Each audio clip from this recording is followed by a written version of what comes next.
Tama, kabisado ang mga pangalan. Sawa. So, may tatanong po kami, kagaya ng kanina, isang experience na kasama kayo na hindi nila malilimutan. So, ito po ang sabi niya, nung bata daw siya, sinama niyo daw po siya sa office. Tapos sabi ng mga office mate niya, na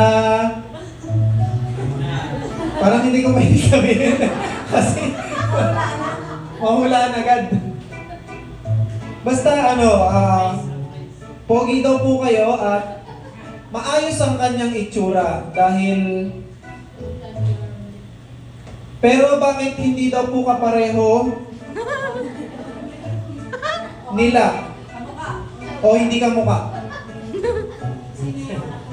Sino to?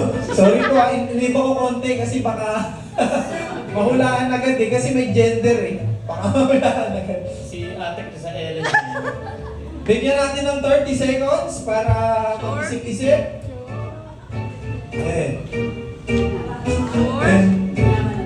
Hindi pa po magbago ang isip.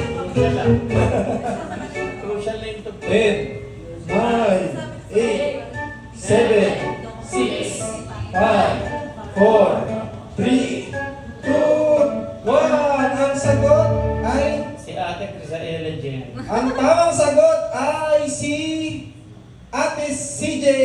Tama!